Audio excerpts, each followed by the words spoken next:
کہ اپنی زندگیوں کو منظم کریں، اپنی زندگیوں کو ہمیشہ سلیقہ مند رکھیں، اپنی زبان کو، اپنے لہجے کو، اپنی سوچوں کو، اپنے خیالوں کو، اپنے معاملات کو، اپنے معمولات کو بہت اچھا رکھیں۔ بعض اوقات ہم خام خواہ اپنے آپ کو گناہوں میں مبتلا کر کے اپنی آخرت برباد کر لیتے ہیں۔ تو اپنے صبح اٹھنے سے لے کر سونے تک، فجر کی نماز سے لے کر بستر پر اپنی کروٹ لیتے ہوئے محاسبہ کریں کہ آج کا دن میرا کیسا گزرا۔ جس کے 2 دن برابر گزرے وہ ہلاک ہو گیا۔ ہر آنے والا دن گزرے ہوئے دن سے بہتر گزرنا چاہیے، لیکن اگر ہمارا گزرے ہوئے کل سے آج کا دن بدتر ہے تو سوائے ہلاکت کی اور کچھ نہیں ہے۔ اور اسلاف کی زندگی اس حوالے سے دیکھیں تو اس لیے یہ بہت برا سودا ہے اور یہ بڑی جرت ہے۔ انسان کو پتہ ہے کہ میں جھوٹ بول رہا ہوں، اس میں تو کوئی اختلافی فرقہ نہیں ہے اور گروہ نہیں ہے کہ اس کی سزا آخرت میں کیا رکھی ہے، دنیا میں کیا رکھی ہے۔ انسان کسی سے حسد کر رہا ہے، بغض کر رہا ہے، دشمنی رکھ رہا ہے، کسی کو گالی دے رہا ہے، سب و شتم کر رہا ہے، کسی کا مال ہڑپ کر رہا ہے، کسی سے زیادتی کر رہا ہے، رشوت لے رہا ہے، یہ جو کچھ بھی ہماری زندگی میں شب و روز کے معمولات ہیں جو ہم کر رہے ہیں، یہ تو کوئی اختلافی مسئلہ نہیں ہے کہ جس کے بارے میں وہ کہا کہ مختلف اقوال ہوں کہ آپ نے اس فرقے پہ اور اس گروہ پہ اور اس مسلک پہ بات کر لی کہ نہیں ہمارے مسلک میں یہ جائز ہے۔ جھوٹ تو ہر مسلک میں ناجائز ہے، ہر الہامی غیر الہامی مذہب میں ناجائز ہے۔ اسی طرح رشوت کھانا، سود کھانا، شراب پینا، نظروں کی ناپاکیزگی اور اپنی زندگی کے جو دیگر امور بد ہیں اس میں تو کوئی اختلاف نہیں ہے۔ اپنا وقت برباد کرنا، نمازیں چھوڑنا، لوگوں کو ایذا دینا، تکلیفیں دینا، ہمارا دین تو اس قدر حساس ہے لوگوں کے خیال رکھنے کے حوالے سے کہ لہسن اور پیاز کھا کر کے مسجد میں آنے سے روکا گیا ہے کہ تمہارے منہ سے نکلتی ہوئی سمیل کو سونگھ کر کے کسی کو تکلیف نہ ہو، کسی کو اذیت نہ پہنچے۔ وہ اس قدر حساس ہے۔ حضرت انس بن مالک آتے تھے تو چونکہ وہ جنہوں نے حضور کو نہیں دیکھا تھا تو وہ ان کا ہاتھ پکڑ کے چوم لیتے تھے کہ آپ نے حضور کو دیکھا، تو وہ اپنے ہاتھ کو خوشبو لگا کے آتے تھے کہ لوگ میرا ہاتھ حضور کی نسبت سے چومتے ہیں،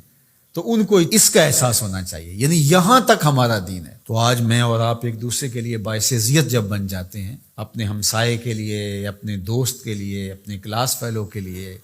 اپنے بھائی کے لیے، اپنے محلے داروں کے لیے، اپنے معاشرے کے لیے ناسور بن جاتے ہیں، ہمارا وجود لوگوں کے لیے اذیت کا سبب بن جاتا ہے، تو اللہ تعالیٰ نے فرمایا فما اصبرهم علی النار، آگ پر کتنا حوصلہ ہے کہ وہی اعمال کیے جا رہے ہیں جس کا نتیجہ جہنم ہے، وہ اعمال کیے جا رہے ہیں جس سے دل مردہ ہوتے ہیں، وہ اعمال کیے جا رہے ہیں جس سے قربت الہی میں نقصان ہوتا ہے۔ بتاؤ نا وہ کون سی چیز ہے جس چیز نے تمہیں دلیر کر رکھا ہے اور تم جہنم کے راستے پہ چل نکلے ہو؟ وہ دولت ہے، حسن ہے، جوانی ہے، اقتدار ہے۔ وہ چیز کیا ہے جس چیز پہ تم ناز کر کے اپنے رب سے دور ہو کے جہنم کا ایندھن بننے کے لیے تیار ہو گئے؟ کتنا حوصلہ ہے لوگوں کا، کتنی ڈٹائی سے کہہ دیتے ہیں یہ جہاں مٹھا اگلا کس نے ڈٹا۔ کوئی کہتا کوئی بات نہیں، کر لو جو کرنا، آخرت میں توبہ کر لیں گے۔ توبہ کی امید پر گناہ کا کرنا یا ڈٹائی کے ساتھ گناہ پہ گناہ کیے جانا، اپنی بد اعمالیوں کی کوئی توجیہ کر لینا، مختلف شیطان کے فریب ہیں، مکر ہیں، وہ آپ کو مختلف طرح سے پھانس لیتا ہے، ہم اس کی کوئی توجیہ کر لیتے ہیں، اس کی کوئی صورت گری کر لیتے ہیں۔ مطلب کیا؟ جب اللہ کی کتاب سے ہم انحراف کریں گے تو اللہ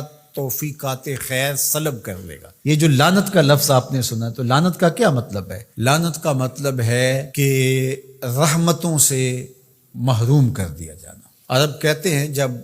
وہ اپنی اولاد سے ناراض ہو جائیں یا کسی سے ناراض ہو جائیں بڑا، تو وہ کہتا ہے کہ میں تمہارے لیے دعا نہیں کروں گا، تم میری دعاؤں سے آج کے بعد محروم ہو گئے ہو۔ بلکہ میں نے پڑھا ہے کہ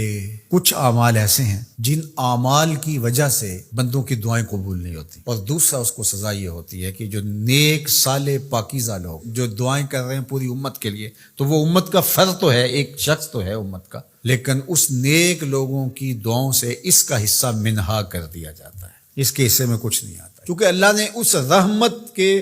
وصول والی فہرست سے اس کو نکال دیا۔ وہ سانسیں تو لے رہا ہوتا ہے لیکن زندہ نہیں ہوتا ہے، وہ اپنے آپ کو مسلمان تو کہلا رہا ہوتا ہے، لیکن بات یہ ہے کہ اسلام اور اللہ رسول سے تعلق اس کا